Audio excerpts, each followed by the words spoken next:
ṣẹlẹ̀ ọ̀rọ̀ náà ti ń kárí bẹ́ẹ̀ ni àwọn terrorists àwọn náà ti gbé kíní yìí wọ́n ti gbé dọ́dọ̀ deputy governor Sokoto family matter àbí àló máa kárí ó máa kárí ẹ̀jẹ̀ adébẹ̀pá. Bandits abduct the family members of the deputy governor of Sokoto. Residents said the attackers stormed the community around 1 a.m., riding motorcycles and firing gunshots, forcing many villagers to flee into nearby bushes and safe areas. The assailant reportedly operated for about 2 hours without any security response. A resident described the incident as harrowing, saying, "I have never heard gunshots as intense as what we experienced yesterday. Now, we only fear them when they come, but once they leave, we calm down because we have become used to it. Still, there is no help."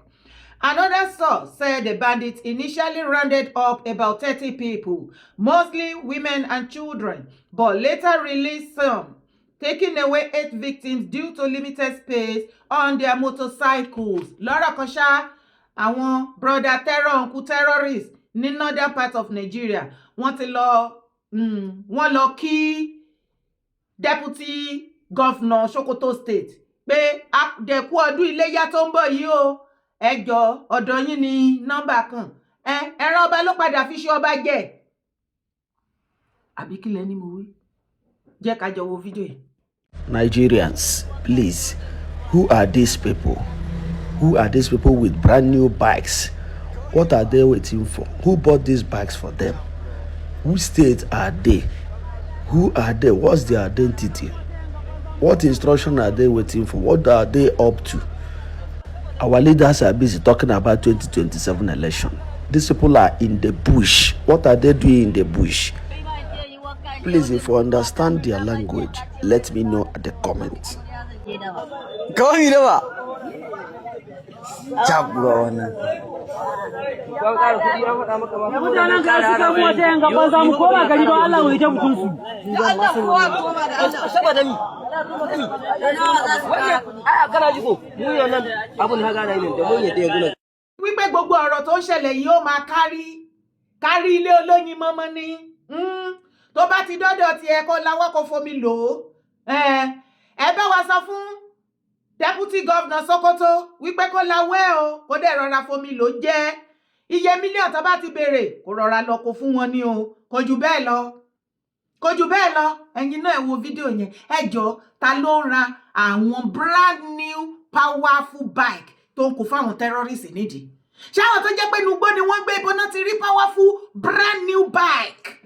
tear rubber ọ̀ṣàrà ṣàṣoṣo chassis tó jẹ́ sí wípé kò sí orí òkè ìsàlẹ̀ inú omi ẹni rọ kíní kan nínú igbó tí àwọn báìkì yẹn ò lè wọ̀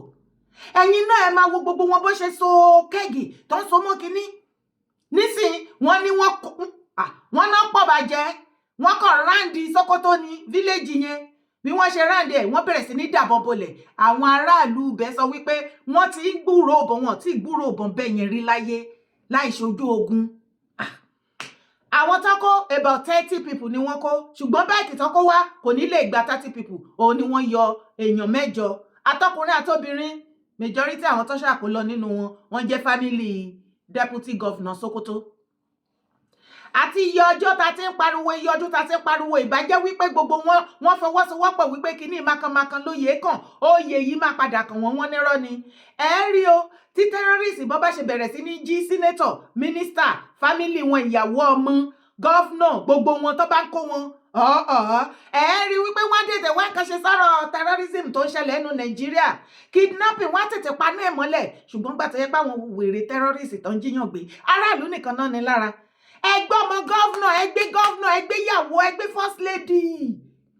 ẹ lọ gbé ìyá governor ẹgbẹ́ brother ẹgbẹ́ sister ẹ kí àwọn ọmọ wọn mọ́lẹ̀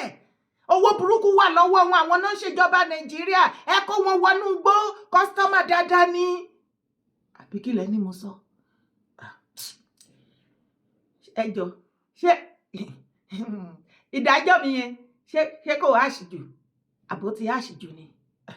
anyway tí ìdájọ́ tèmi idea yẹn tó bá ti àṣìjù ẹ bá mi kọ títí yín síbi comment section ẹjọ́ kí ni kán ṣe fún àwọn political leaders wa àwọn terrorists àwọn wo ló yẹ kán lọ gbé kán gbọ́ba náà wọ́n má ti ń gbọ́ba rárá wálé wọ́n ti ń jí ọba gbé as a matter of fact ní south west nísìn gbogbo ọba ò lè gbé village mọ́ city ni wọ́n ń gbé nígbà tó rí pé gbogbo àwọn àtìláwí ti lé wọn kúrò lórí àpèrè ọba ilẹ̀ Yorùbá ti ṣòfò wọ́n ti gbé ọba wọ́n ti wá lọ sọ́dọ̀ àwọn gọ́fúnà náà àwọn politician ọ̀rọ̀ yẹn ti fẹ́ máa make sense ẹjọ́ ẹ continue bẹ́ẹ̀ yẹn bẹ́ẹ̀ ṣe fún àwọn ọba ẹ ṣe fún àwọn gọ́fúnà minister àwọn politician gbogbo wọn ẹ kó wọn ó ti àṣìjù ó dáa ẹ má bínú ẹ bá mi drop idea yín àti síbi comment section títí tèmi bá ti àṣìjù ní ibẹ̀ ni kọ́kọ́ là ń lọ àfìgbà tí Làbíbù Lágbàjì tó họ́bó tó bá ń gbọ́ ó ti họ́bó ó ti ṣe tẹ́ ó ti họ́bó Làbíbù Lágbàjì ó ti họ́bó ó ti ṣe tẹ́ ṣe ráyé tá bá ń bọ́ síta tá à ń analyse nípa àwọn nǹkan tí àwọn people tí wọ́n ń dá sílẹ̀ nínú society wa nílẹ̀ Yorùbá ọ̀pọ̀lọpọ̀ yín tẹ́ jẹ́ mùsùlùmí ẹ máa wò wípé kí ló dé tí gbogbo yín wá hate ẹ̀sìn yín mi ò hate ẹ̀sìn mùsùlùmí mo ní àìmọye àwọn mùsùlùmí ní sàkání mi ìyá ẹgbẹ́ mi alájà ni mo ní àwọn tó wà ní ipò godfather fún mi tó jẹ́ mùsùlùmí òdodo pọ́nbélé wọ́n fi ìwà àti ṣe wọ́n fi ń wù mí mi ò condemn ẹ̀sìn Islam try kó gbọ́ àlàyé mi ẹ̀yin olólùfẹ́ mi tẹ́ jẹ́ mùsùlùmí títí yín náà ni mo yìí ń ṣe ọ̀rọ̀ yìí ó ti lẹ́tìkẹ́ o gbogbo media house arrest gbogbo wọn náà ti gbé Làbíbù Lágbàjì ṣògbórin tó ṣe síta lẹ́nu ọjọ́ mẹ́ta ó ti dá wàhálà alẹ́ àfẹ̀mọ̀ kí wọ́n kárí Lágbàjì kó má fi aṣọ pépé roko ọba báyìí àti iye ọdún ta ti ń pariwo wípé kí ẹ̀yin àgbààgbà ilẹ̀ Yorùbá ẹ̀yin gọ́fúnà ẹ bá wa dá sí àwọn klẹ́ríkì tí wọ́n ṣe wáàsí online ẹ bá wa pa wọ́n lẹ́nu mọ́ gbogbo wáàsí tó ń ṣe wọ́n ti bayé jẹ́ wọ́n ti bọ̀rún ṣe jẹ́ wọ́n fẹ́ dá ẹ wàhálà sílẹ̀ Yorùbá ni ẹ dáhùn ó ti wá dójú ẹ̀ báyìí wá fi tí gbọ́ nǹkan tó ṣẹlẹ̀. Video of Islamic cleric Sheikh Ahmad Labib Lagbaji is drawing a lot of reactions online after he delivered a message through a song with lyrics stating that Western education no longer pays, instead urging people to turn to Quranic learning. Now, the clip has drawn a lot of debate. Let's watch a snippet to see why.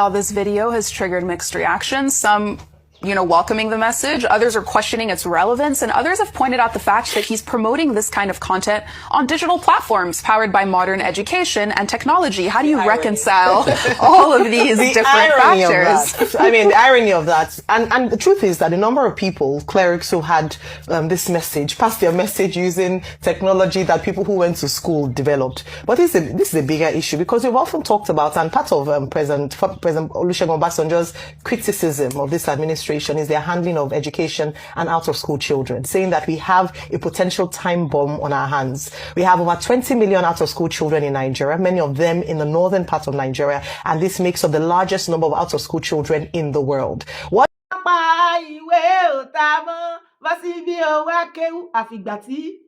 Làbíbù Lágbàjì tó padà dá ogun Boko Haram sí ilẹ̀ Kóòtù Àjíire nílẹ̀ Yorùbá. Wà níbo ni mo ti rí Boko Haram bẹ́ẹ̀ ó ní irọ́ ni wọ́n pa ìwé òta mọ́ bọ́ sí bí kò wá kéwú azin ó ń sọ fún ẹ̀yin òbí wípé ẹ má rán àwọn ọmọ yín lọ sí school mọ́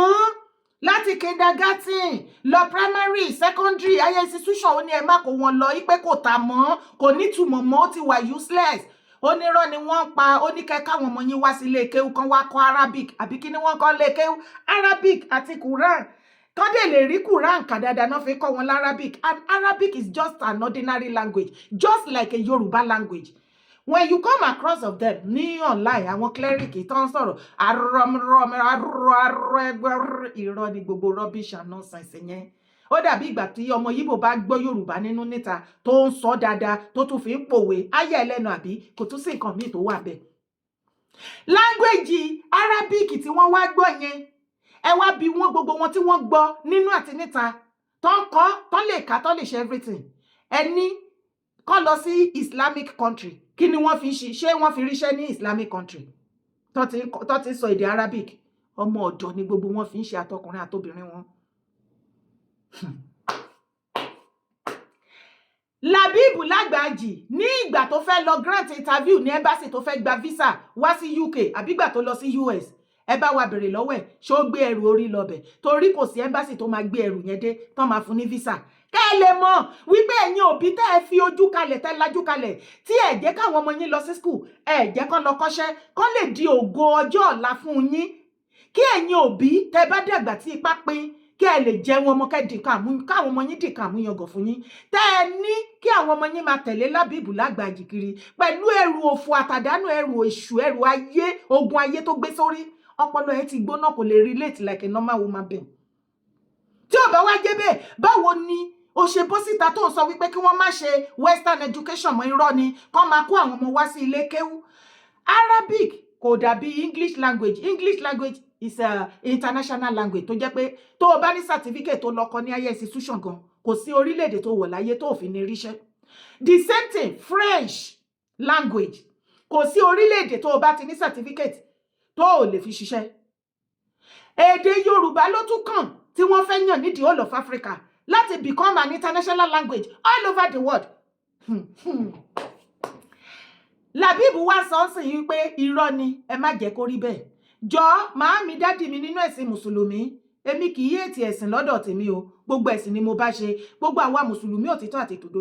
òdodo ẹ̀yin ni mo bá lọ́rọ̀. Tí ọmọ ẹ bá jẹ́ bank manager orí ẹ̀ ò ní wú báyìí àbí CBN governor orí ẹ̀ ò ní gbá tó báyìí kọ́mọ ẹ wá jẹ́ justice adájọ́ àbí lọ́yà agbẹjọ́rò àbí kọ́mọ ẹ kó wá jẹ́ gómìnà àbòrò pé ọmọ ẹ á ru ẹrù òfò àtàdánù báyìí wọn á wá fi sípò gómìnà láyé ká má rí wá bá mi nọ́ọ̀sì ńkọ́ dókítà ńkọ́ kọ́mọ ẹ jẹ wàá lò bímọ kó jẹ́ iyọkan ni wàá lò bímọ obìnrin mà ti ń di president ní inú Áfíríkà ìyá kan mà ló bí ṣó wá rí èdè kéwú Arabic tó ní tí Labib ní kẹ́ máa kó àwọn ọmọ yín wá kọ́kọ́ má lọ sí school mọ́ yẹn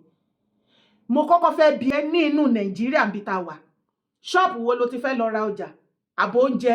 name it anything tó bá fẹ́ ra drinks aṣọ bàtà name it tó jẹ́ wípé Arabic ni wọ́n sọ sí ẹ̀ ń bẹ̀ nínú Nàìjíríà kò sí àbí tó bá fẹ́ lọ rí doctor nurse Arabic náà sọ fún ẹ̀ bẹ́ẹ̀ rárá okay tó bá lọ báǹkì tó fẹ́ gbowó Arabic náà sọ anything tó bá fẹ́ ṣe ní the whole of Nigeria bó ṣe wà ń bẹ̀ ǹjẹ́ ó níbi tó lọ tó torí bọ̀ ń bẹ̀ yàtọ̀ fún ilé kéwú tó jẹ́ wípé Arabic náà sọ fún ẹ nígbà tó bá wá ní kí àwọn ọmọ ẹ kó máa tẹ̀lé Labib kó máa lọ sí school sórí kó ti ba yé ara ẹ jẹ́ ó ti ba yé àwọn ọmọ yẹn jẹ́ kó má kúkú bí àwọn ọmọ yẹn ó sàn torí ẹrú ẹgbẹ́ wọn náà máa ṣe lọ́la kò sí certificate kò sí anything bàbá tún wá kúrò Nàìjíríà kó wá sí ìlú òyìnbó lókè òkun Arabic language kò síbi tó ti lè fi ríṣẹ́ it's not an international language. Germany níbi tí mò ń gbé èdè wọn náà sọ France French náà sọ àwọn bòmí English náà sọ ibo ló gbọ́ ní western ní Europe tó ti ń sọ Arabic ṣé US ní àbí Asia country sórí wípé Arabic ní Islamic country tó ti ń sọ èdè Arabic gangan tó o bá ní certificate Arabic tó o gbọ́ nínú gbọ́ níta ọmọ ọ̀dọ̀ ló lè fi ṣe kí wá là ń bá kiri ẹ wo bí wọ́n ṣe bayé jẹ́ tọ́bọ̀rún ṣe jẹ́ ìyẹn kínní ìkejì ẹ̀yin àgbààgbà ilẹ̀ Yorùbá ẹ wo bí ayé ṣe bàjẹ́ lọ́wọ́ yín wọ́n ní kò ó dọwọ́ Olúgbọ́n lọ́jọ́ kìíní àná kò má bàjẹ́ o látọwọ́ Àrẹ̀sà ilẹ̀ kó o tún ajíire Yorùbá rèé so bàjẹ́ ìgbà tó dé ọ̀dọ̀ Ọ̀ràngún Àga wọ́n ní ilẹ̀ kó o tún ajíire Yorùbá rèé so màtọwọ́ wọn bàjẹ́ ẹ̀yin àgbà àsìkò yìí àfìgbà tí ilẹ̀ Yorùbá ilẹ̀ kóòtù ajíire gbogbo Yorùbá rẹ̀ sì tó ń tọwọ́ yín bàjẹ́ tó tójú yín bàjẹ́ tí ò bá jẹ́ bẹ́ẹ̀ ẹ wo iye ọdún tá a tẹ́ pariwo àwọn pípù yìí kì í ṣe nínú ẹ̀sìn mùsùlùmí nìkan náà tẹ́ rọ́ wá sí òfò tó bá jẹ́ oníṣẹ̀ṣe náà ló bọ́ sọ́ọ̀láì tó ń tútùkùtù tó ń wíwìkúwì ẹ̀kọ́ ẹgbẹ́ bó jẹ́ kìrìsìtẹ́nì ló bọ́ síta tó ń píríṣì ọ̀rọ̀ òfò àdánù wàhálà ẹgbẹ́ apariwo wípé ọ̀pọ̀lọpọ̀ àwọn tó ń ṣe wá sí ẹ̀sìn mùsùlùmí fanatics ni wọ́n fẹ́ dá ìjẹ̀sìn sílẹ̀ wọ́n fẹ́ kí ilẹ̀ kóòtù ajíire ilẹ̀ Yorùbá kó dàbí northern part of Nigeria lónìí ẹ fi wágún lágídí àwa somebody like me èmi mo rí sí wẹ̀tẹ́yìn ọba tẹ́ ṣe dákẹ́ ẹ lè fèsì wọn ẹ̀yin politician ẹ̀yin governor minister senator gbogbo yín kò sí kankan tó lè kojú àwọn Lábìbù àwọn mufti Ìwó àwọn Olúwọn àkọ́ àti rest of them tó fẹ́ dá wàhálà lẹ̀ àtàwọn tó gbé Gumi wá tí àwọn candidate yín lọ́yọ̀ọ́ state tó ń píríṣì ṣàríà kò sẹ́nibọ̀dì tó lè condemn ẹ̀ torí Sultan àti Sokoto tẹ́ ti fẹ́ lọ gba connection tẹ́ ti fẹ́ gba contract àti oríṣiríṣi nǹkan lójú ayé yín ilẹ̀ Yorùbá dẹ̀ ń tójú yín pòyì ẹ̀dẹ̀ wà ń bẹ̀ ṣá tí ò bá jẹ́ bẹ́ẹ̀ Boko Haram òun ni Lábìbù Lágbàjì ló fẹ́ dá sílẹ̀ Yorùbá wà níbo ni mo ti gbọ́ Boko Haram kí ni ìtumọ̀ Boko Haram tó mọ̀ Boko means book kí ni ìtumọ̀ haram ṣebí mùsùlùmí ni yín èèyàn tí ò jẹ́ mùsùlùmí ó mọ ìtumọ̀ haram forbidden èèwọ̀ ní northern part of Nigeria tó fi fọ́ọ̀mù Boko Haram no western education òun ni Lábìbù Lágbàjì ló sọ dorí pé irọ́ ni wọ́n pa ìwé òtàmọ́ bọ́ sí bí owó akéwú book haram ìwé òtàmọ́ kéwú ni kò máa bọ̀ díẹ̀ títí tí Boko Haram tó fi máa rinlẹ̀ nílẹ̀ Yorùbá ẹ kú oríire congratulations all the governors gbogbo ẹ̀yin lọ́balọ́ba baálẹ̀ níjòyè gbogbo ẹ̀yin tẹ́ ẹ̀ túkọ̀ tẹ́ ẹ̀ pàṣẹ ilẹ̀ kóòtù ajíire ẹ kú oríire congratulations lójú ayé yín Lábìbù Lágbàjì ó padà fi Boko Haram group terrorist ó fi lọ́lẹ̀ lójú ayé yín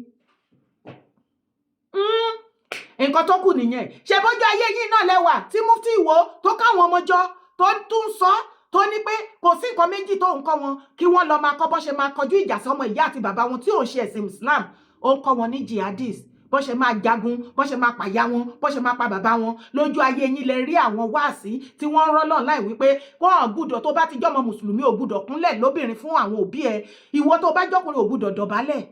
ẹ gbà mí ẹ dẹ̀ rí nǹkan kan ṣe sí ẹ̀yin àgbà àsìkò yìí ẹ ti ba ayé jẹ́ ayé ti tọwọ́ yín bàjẹ́ ojú gbà mí tì fún yín ẹ̀yin mùsùlùmí ẹ̀rí ibi tẹ́ bára yín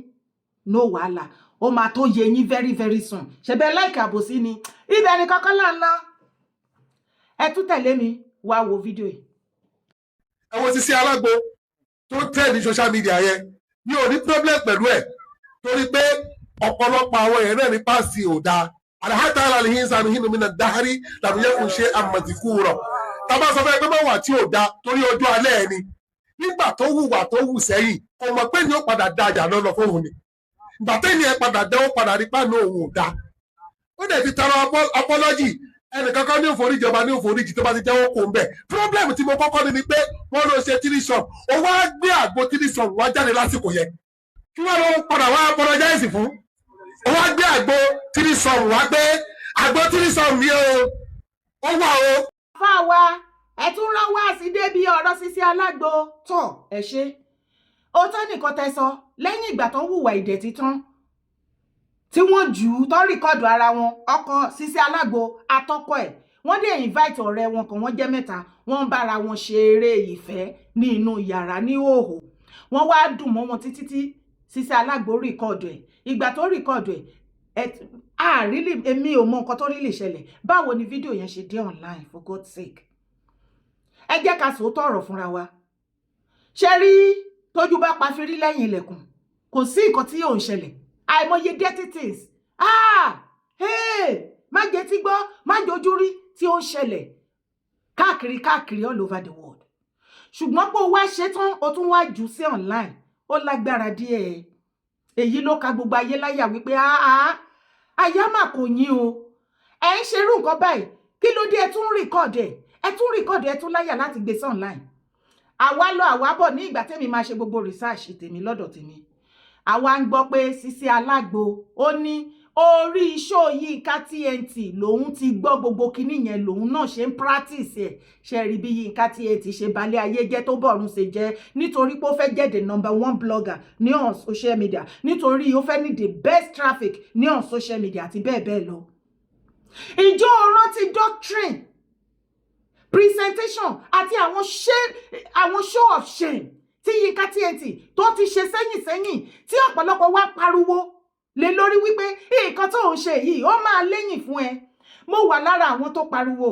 àìmọye àwọn fáǹsì ọkùnrin ló ní fáǹsì jù. Wọ́n á wá dàbò ẹ́ wọ́n bẹ̀rẹ̀ sí ní gbógun tì ẹ́ èpè èébú kí ló kàn ẹ́ wọn ò wọ ẹ́ mọ́ wọn ò ṣe kinní kan rabaraba doctrine Yínká TNT gbogbo preaching tí Yínká TNT tó ń preach òun lẹ́ ń rí o èsì ẹ̀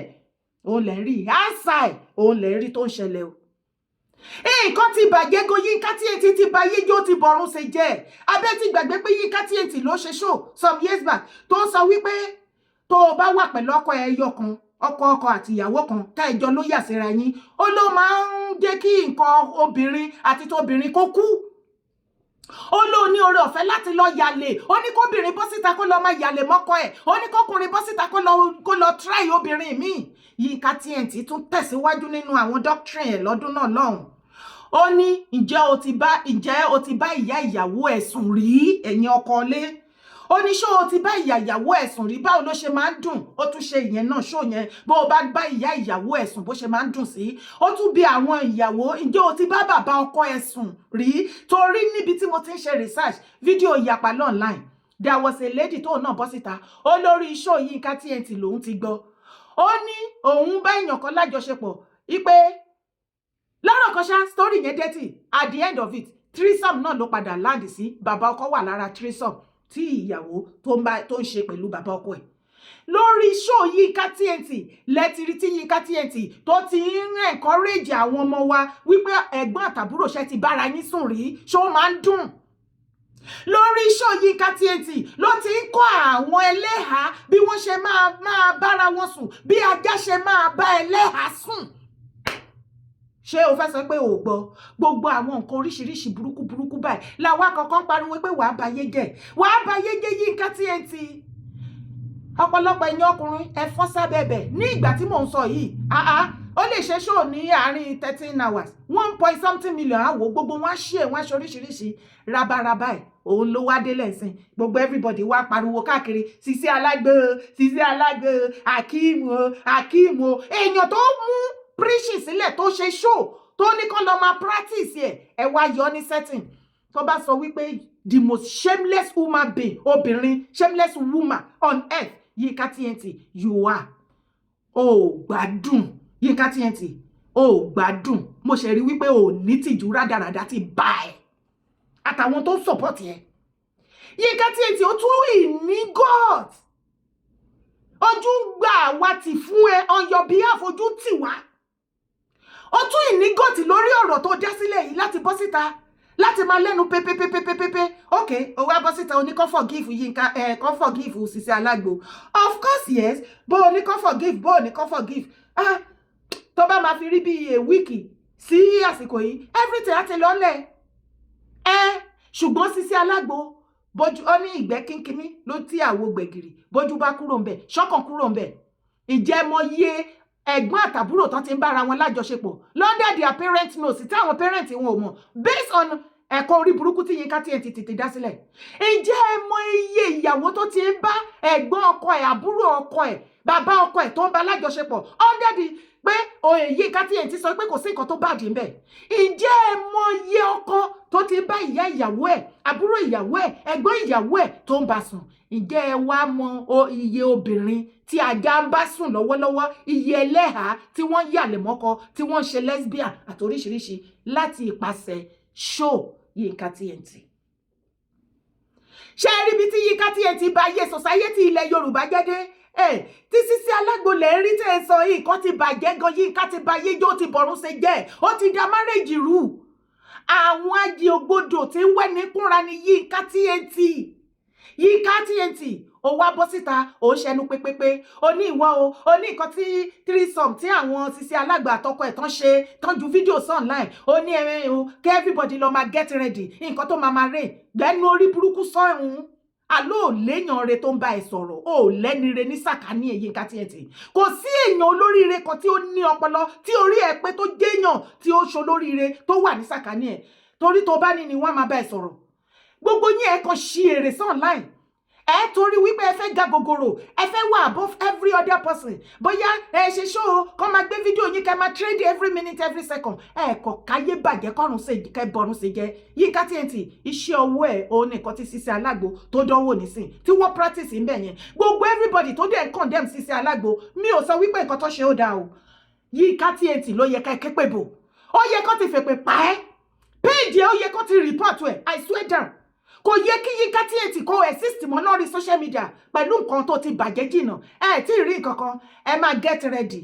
ẹ máa ṣe kí ni ẹ máa get ready for more worse situation than Sisi Alagbo kẹ́ ẹ máa rí repercussion èsì show tí Yinka TNT tó ti ṣe sẹ́yìn ẹni tó bá bà òun ló mọ̀ ẹ kú ojú lọ́nà iṣẹ́ Yinka TNT tẹ́ ò máa bẹ̀rẹ̀ sí ní rí one after the other ní online Yinka TNT kudos to you bí àṣà brother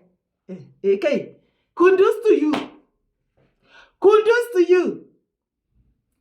You are the most shameless woman on earth. Oh, ní tìjú. Pa! Oh, ní. Ojú gbà mí tì fún ẹ kó jóbìnrin. Pue lára ẹ. Gbogbo ẹ̀yin tẹ́ bá rí fídíò Sisi Alagbo. Yinka TNT, orí show ẹ̀ náà ti kọ. Òun náà lọ practice ṣé ọmọ iye ilé tán practice lọ́wọ́ tó ti jáde tó dẹ̀ ṣe máa jáde Yinka TNT wọ́n máa lẹ̀ lóko pàálẹ̀ Yorùbá last ni pẹ̀lú nǹkan tó ti dá sílẹ̀ àsìkò ìyà ẹ ti ń súnmọ́ mo ti sọ fún ẹ mo ló máa jẹ ìyà gan àsìkò ẹ ti ń súnmọ́ very very soon wàá jẹ pààrà ìyà orúkọ tèmi ò yípadà Ìyédára Kowé ni mò ń jẹ́ má gbàgbé láti bá mi share má sì gbàgbé láti bá mi like drop your comment bye for now.